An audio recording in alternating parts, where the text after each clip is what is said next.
So now today we are going to talk about a new article, which is article 25, which talks about freedom of religion, freedom of conscience, your ability and your freedom to profess, propagate and practice any religion of your choice which you want. Article 25. Why is religion so important in India that it has been given the stature of fundamental right in the constitution? Religion have been of great importance to Indians from a long time. Since the inception of the civilization, we have been involved in spiritual and religious activity. Slowly religion came in. Then the divisions between the religions started to happen. And because of these divisions, there arose differences between those religions. And because of these differences, what started to happen? Fights, battles and wars. Religion turned out to be one basic foundation for violence in the society. But always it was not the case. Sometimes it was the case. Sometimes India was also turned out to be a religious state, where the state has its particular religion. In the medieval times, when Islam became the state religion, but always some sort of peace, some sort of where the harmony between these and accord and amity between the communities were continuation. It was continuing from a long time, but in between there were several occasions when the religion became the basis for violence. So to avoid these kind of violence, it became very much necessary to give religion the status of fundamental right. And what is written in these fundamental right, that it is the freedom of a person to profess, propagate and practice any religion which he or she wants. But at the same time, the state can interfere not into the religious activities, but into the secular activities related with the religion. That means there will be religious interference by the state, but not into the practice or the core values of the religion, but at a different level where the economic, commercial or secular activity can be regulated. Also, the state can make several changes through legislation in religion also for the social welfare. There have been examples which we will study, that how state has interfered to uplift the social welfare clause mentioned in our DPSPs. So religion turns out to be a very important element. It was necessary to put this clause of freedom of religion in the constitutional scheme, in the fundamental right scheme. So we have 4 articles, article 25 to 28, but for today's lecture we will focus only on article number 25, which is the basic article which gives right to all the people residing in India, not only citizens, but everybody who is residing in India has the right to the freedom of conscience, freedom to profess, propagate and practice religion. And also there is no state religion in India. Means the state has not associated itself with any religion. Neither the state is Hindu nor the state is Muslim. If you remember the nature of the state which we have studied in preamble, sovereign, secular, socialist, democratic republic, it contains the word secular. India has been a secular country from a long time. From the time immemorial, it has been a secular country where the place was there for all the religion. Everybody can come in and make a civilization more richer through their religious ideas and beliefs. So it has been a melting spot of religion from a very long time. It has been a secular country from a very long time. But when we were making the modern constitution, the constitutional framers did not think it necessary to introduce the word secular in the preamble, because it was a secular country. Impliedly it was a secular country. But with the 42nd Constitutional Amendment Act expressed in an expressed manner, India was declared as a secular country, a socialist country as well as a secular country. So word secular was introduced by 42nd Constitutional Amendment Act in India in the preamble, by the 42nd Constitutional Amendment Act. This is very important for us to understand. So the right of conscience and right to profess, propagate and practice religion in India turns out to be a very important element for all the people living in here.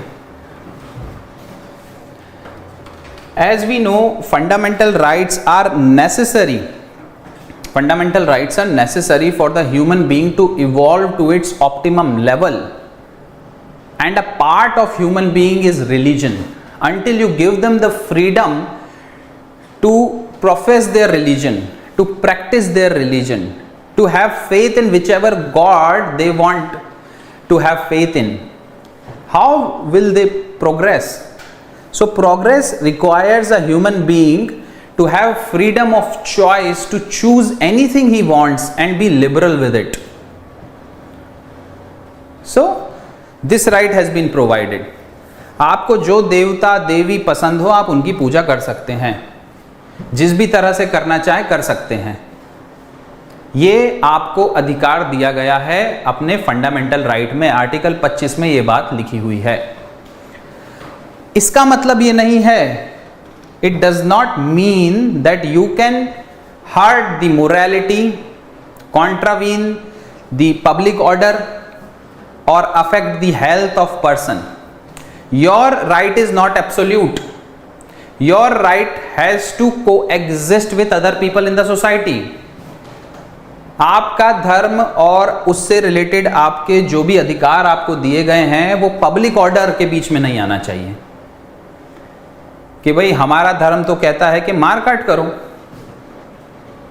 हिंसा को promote करो. ऐसा नहीं होता है. ये किसी भी धर्म की कोर कॉन्स्टिट्यूशनल वैल्यू नहीं हो सकती हैं और हैं भी नहीं. तो 3 इंपॉर्टेंट ग्राउंड्स दिए गए हैं रिलीजन में इस आर्टिकल के अंदर. Public order, health,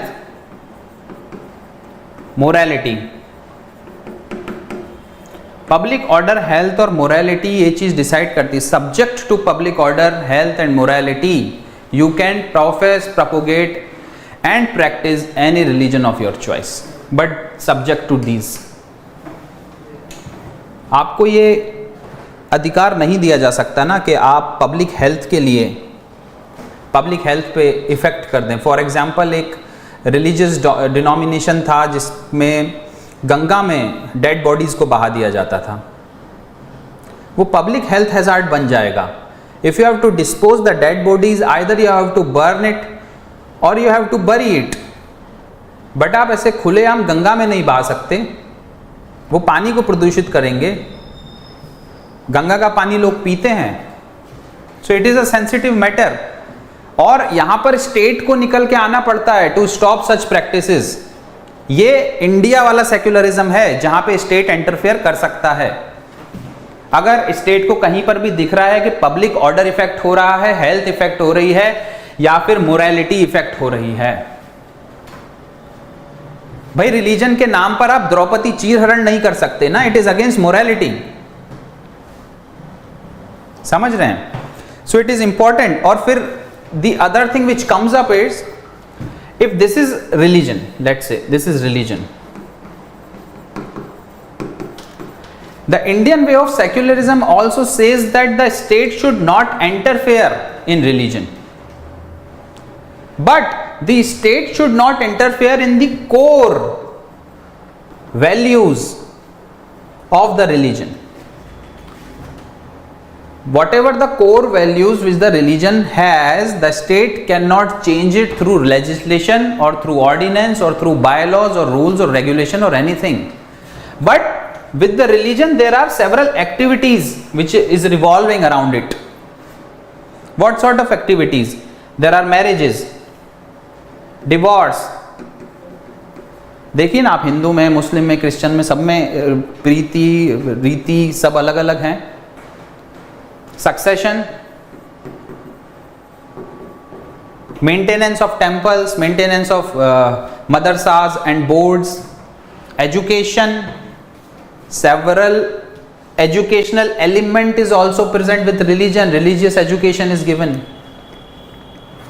Maintenance of public order, discipline within the temple, outside the temple, within a religious institution or religious place, outside the religious institution or outside the religious place. All these things are covered in secular activities.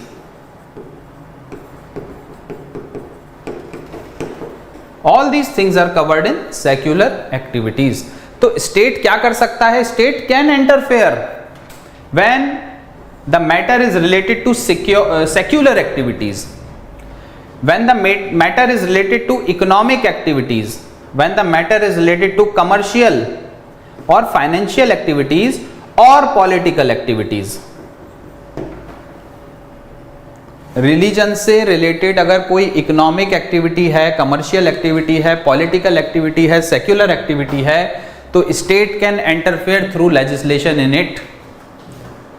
अगर it is not subjected to public order, health and morality, तो right आपका absolute हो गया ना. But no absolute right has to be provided, because your right has to coexist with the right of the other person.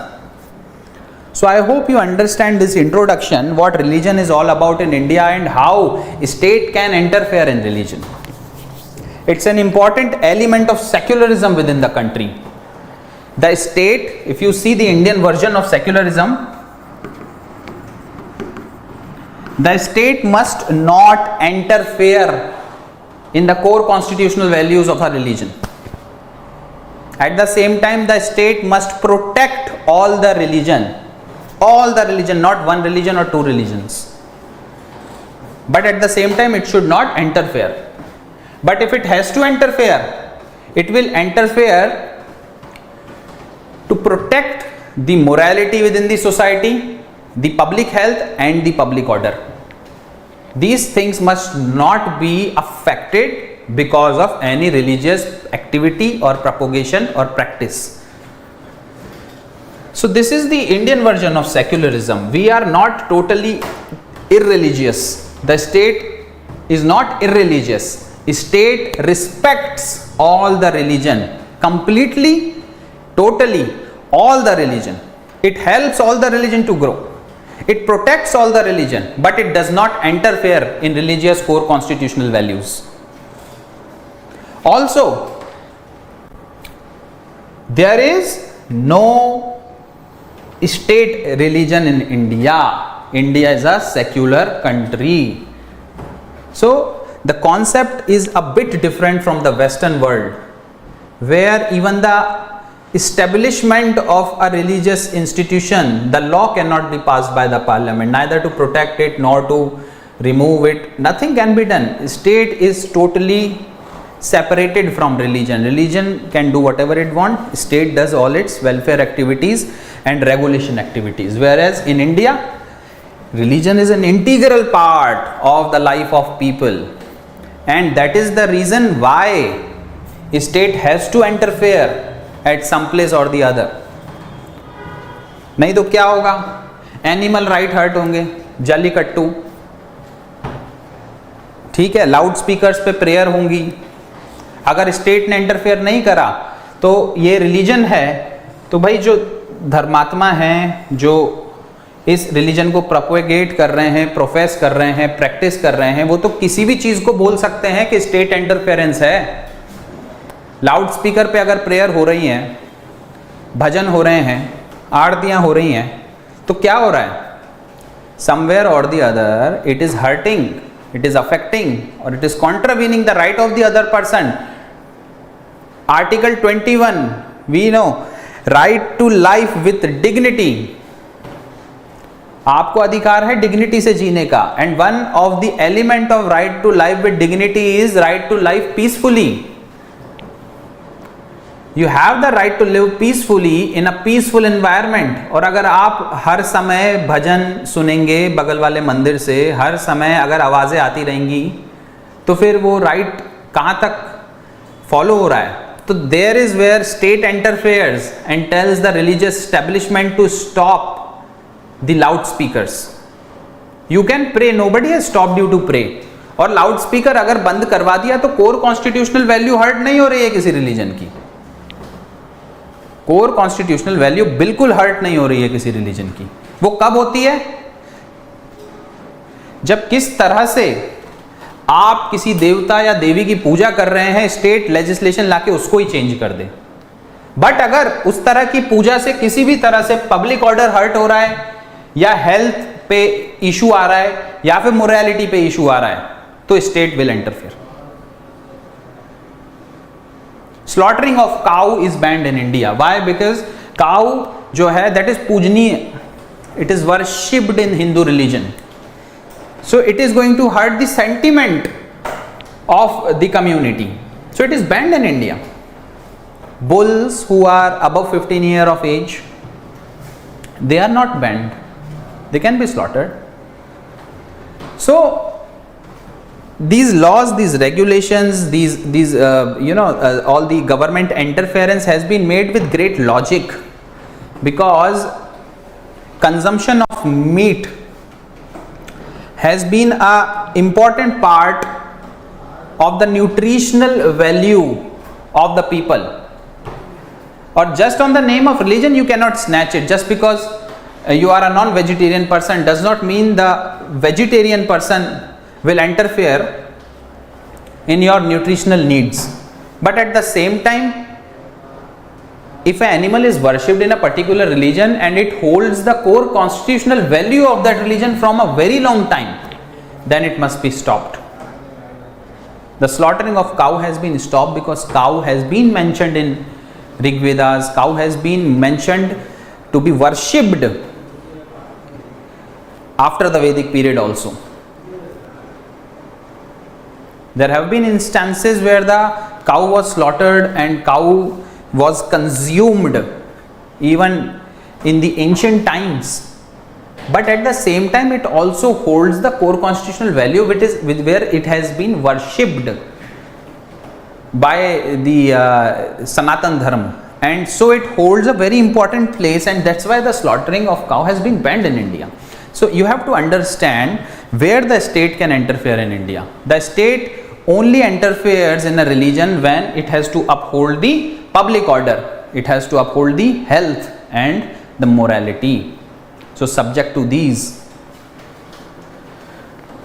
Okay. So the article number 25, let us study. It has two clauses. Article 25. If you see, clause number 1, which says that you can freely profess, propagate and practice your religion subject to public order, morality and health. Subject to these three, you can profess, propagate and practice religion. Freedom of conscience has been provided to you. Clause number 2. It has two sub clauses, 2A and 2B. What does it say? 2A says that state can make law. 2A says that state can intervene, can regulate, can intervene and can regulate the secular activities.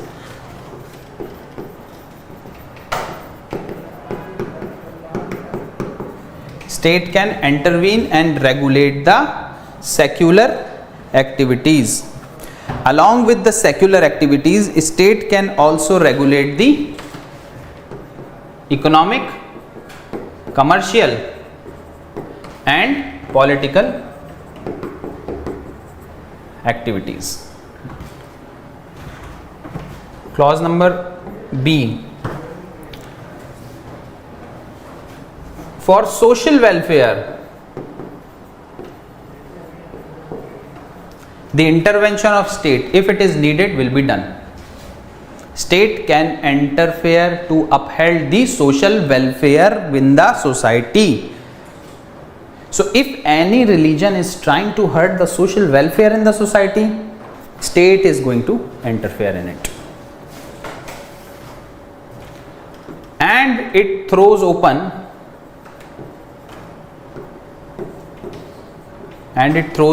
all the Hindu temples.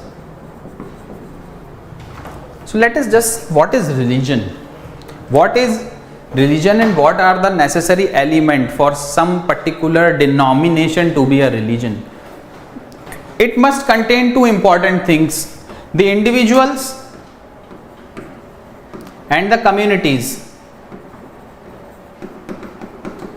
It must have some sort of faith in the set of rules or set of beliefs. It needs to have faith, needs to have belief. It is a belief system. The second thing, it cannot be atheist, it has to be atheist.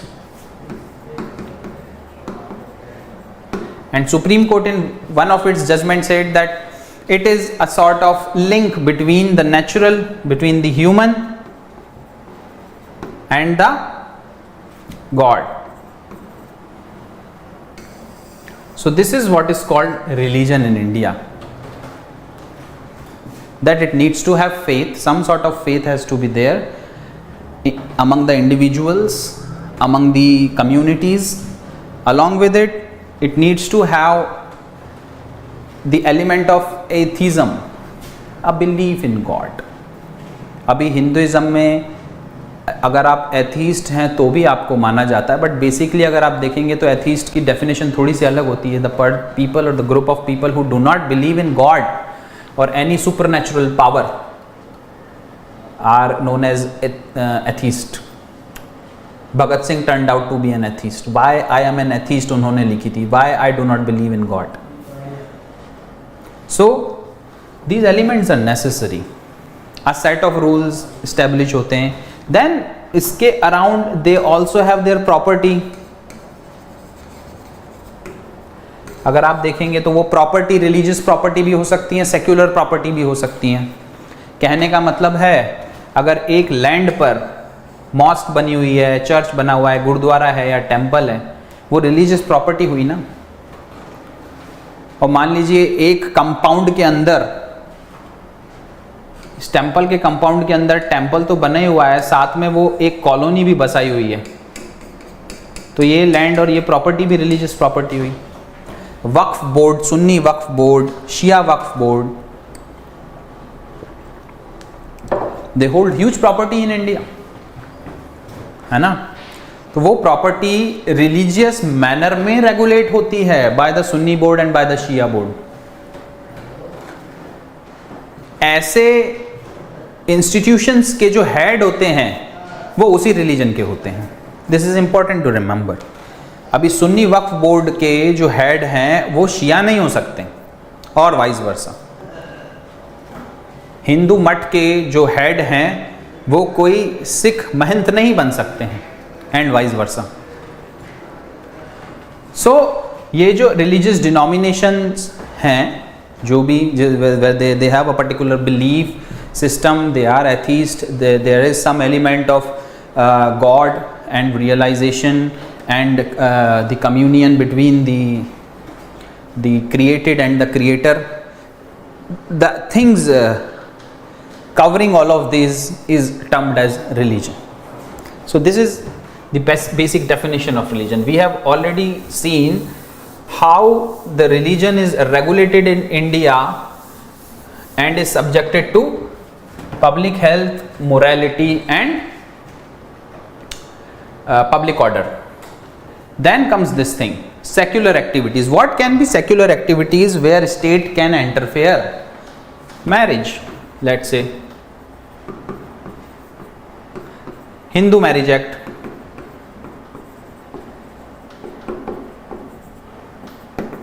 अरे भाई this is a legislation passed by the parliament, तो ये interference हुआ ना religion में.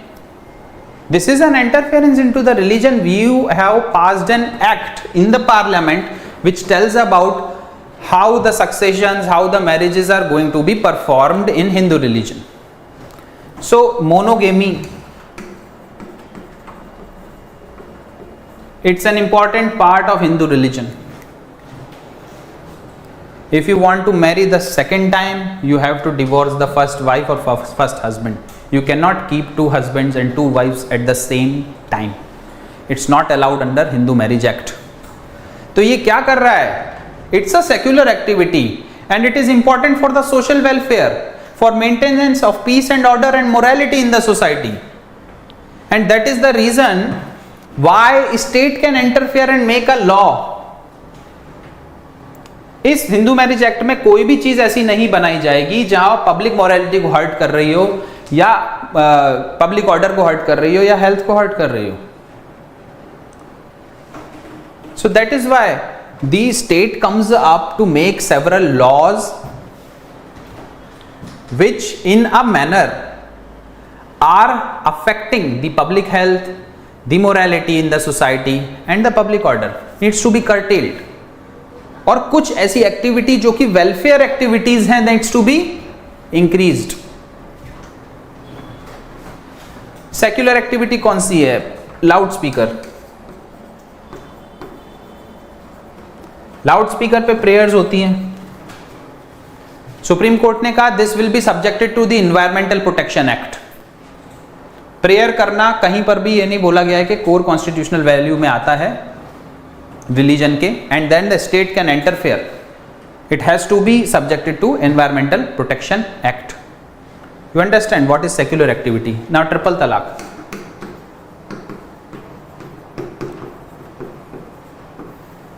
आप बोल सकते हैं आर्टिकल 25 का हनन है, आपने ट्रिपल तलाक को बैन कर दिया, कोर्ट ने करा या फिर लेजिस्लेशन लाके करा, कुछ भी हुआ हो. ये तो रिलीजियस आपके जो फाउंडेशनल वैल्यूज हैं आप उसके अंदर घुस गए. बट आप देखिए ना, सोशल वेलफेयर के अगेंस्ट कोई भी मेजर होगा, वो शादी से रिलेटेड हो या फिर वो तलाक से रिलेटेड हो, कोर्ट भी इंटरफेयर करेगा और स्टेट भी इंटरफेयर करेगा. कोई भी चीज आप रिलीजन अपना प्रोपोगेट करिए, प्रोफेस करिए, प्रैक्टिस करिए, आप उसको फैलाइए भी, but that does not mean कि आप कन्वर्जन चालू कर दें. अदर पर्सन्स राइट मस्ट को exist with your right of religion. This is important.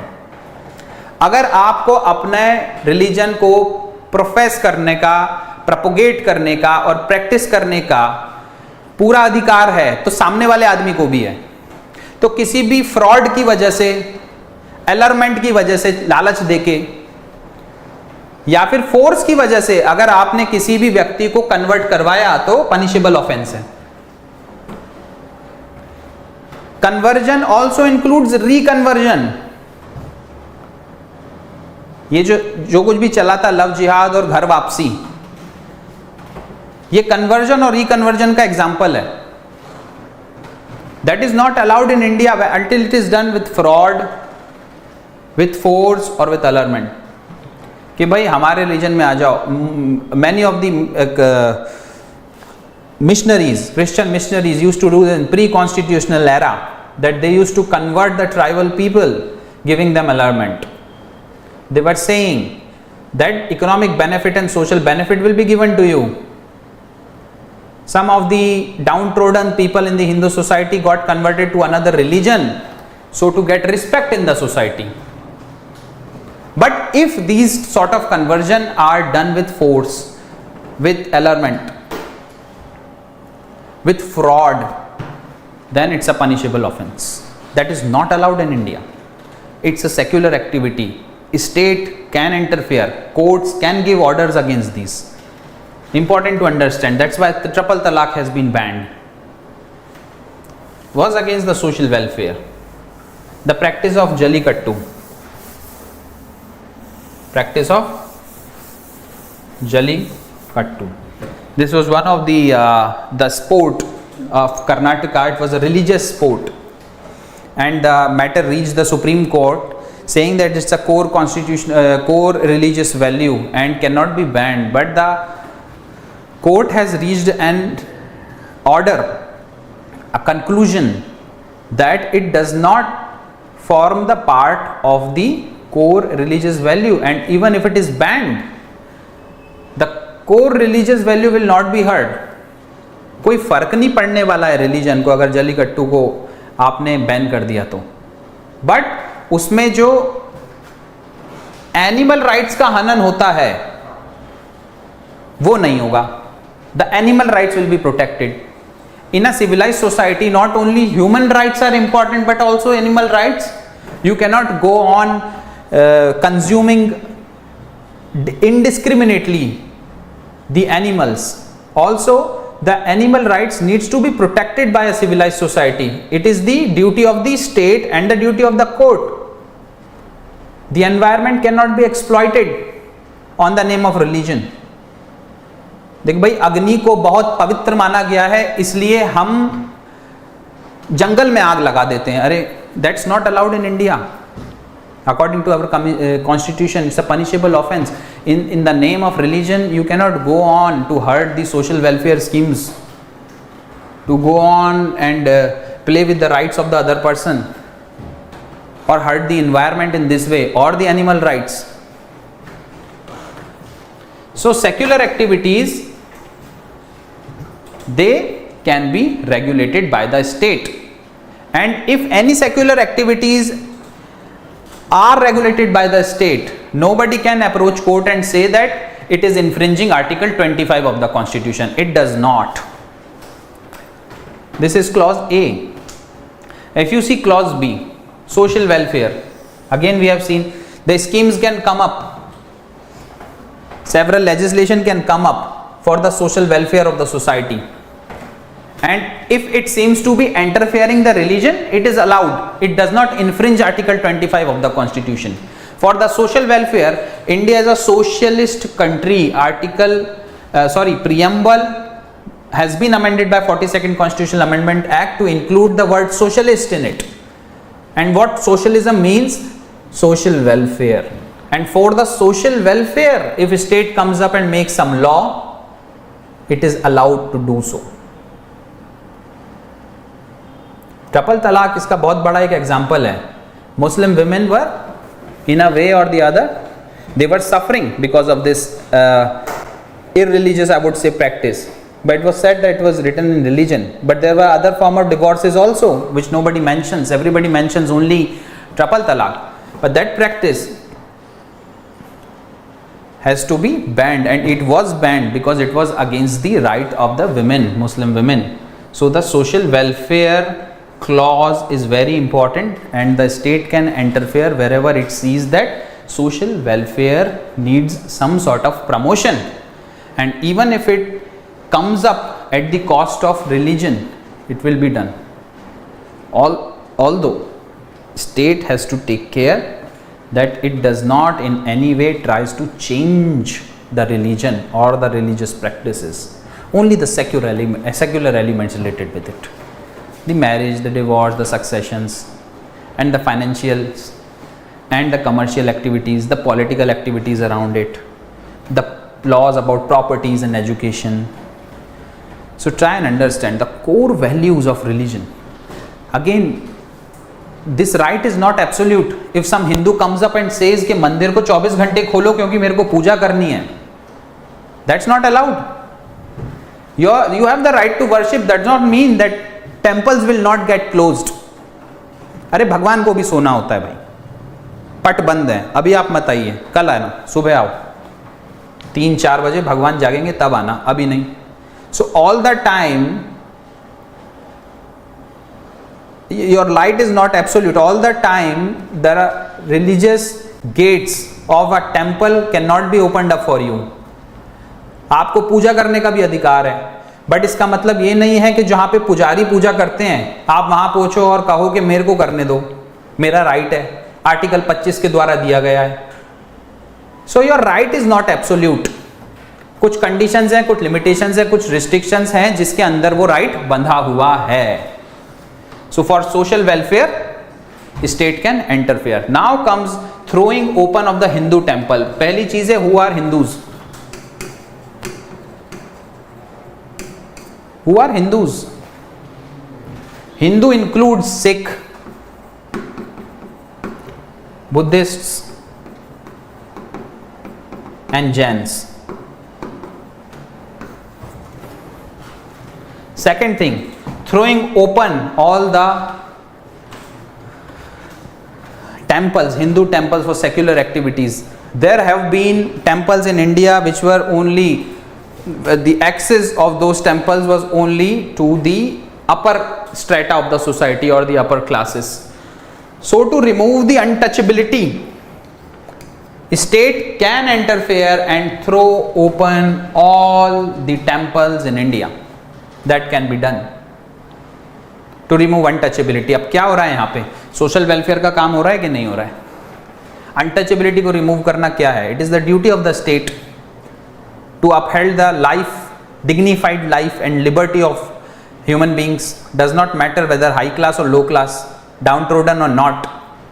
So if several temple says that has to be thrown open to all the sections of the society, must be. तो यहीं से एक case निकल के आया था जहां पर women's were not allowed in the temple and they were saying that why they should be allowed. So if it hurts the core constitutional value of a religion, then state will not interfere, then the court will not interfere. But if it does not, it will interfere. तो अगर किसी मंदिर में अगर आप औरतों को नहीं जाने दे रहे हैं, women are not allowed, and that has a very important religious value assigned to it, तो ठीक है. पर अगर नहीं, it's just a clause which is going on from a long time. So in a civilized society, what ends up happening is such a clause is removed, which is creating discrimination in the society, which is creating inequality in the society. It will not be allowed. Inequality, discrimination, state has to interfere, and religion on the other hand has to bring everybody on the similar footing. All the religion, it is the, if you see the core values of the religion, every religion says the same thing, almost the same thing, if you see the essence of it. So the state cannot interfere into that essence and change it. Also, India is not a theocracy. State does not have any religion.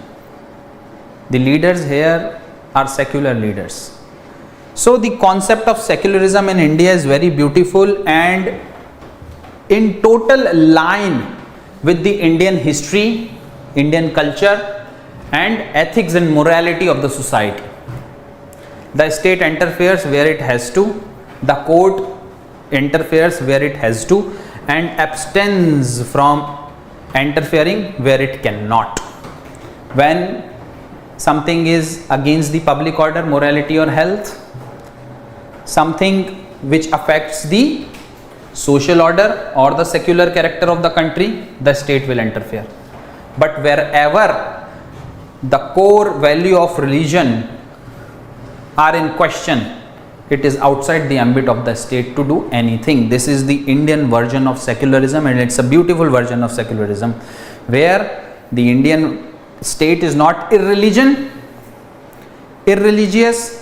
where the Indian state cannot be said to have no protection for any religion. It gives protection to all the religion. It also helps all the religion to grow, but at the same time does not interfere. So Article 25 tells several very important clauses which are necessary for the promotion of religion, for the optimum development of a human being, for the very deep important need of a human being to worship and have faith on something, and it gives freedom to have faith on anything which you want and you call a religion. Okay, but it must be subject to public morality, health, it must be subjected to public order, and if it is hurting the secular nature of the country, or if its state has to make changes to uphold the social welfare and the secular character, it can interfere. Jehovah's Witness, this was an important case.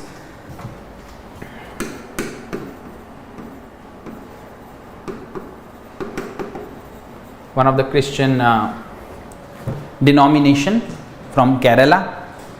Usually throughout the world, the people of this denomination only worship their God, and they usually do not sing the national anthem, but they give respect to it by standing when the national anthem is sung. So few people approached court saying that under Article 51A, which is the duty of every citizen to give respect to the national anthem, and when you say respect to the national anthem, it simply means you have to stand as well as sing the national anthem. So the court said that it is important to give respect to the national anthem, but that does not mean singing is necessary. You can stand, and if your religious belief doesn't allow you to sing, it's okay, because what we know is at the core of your heart you are respecting the national anthem. You are standing when it is sung, and that is all for us. We don't want you to go against your religious beliefs, but at the same time also respect the secular emblems of this country, the secular symbols of this country. One of them is the national anthem. So it's a beautiful judgment which tells how the state can interfere and to what level the state can interfere in the religious matters within the society. So thank you very much for joining me in this lecture. Tomorrow we will come up with another articles 26, 27, 28 of this right to freedom of religion. Thank you very much.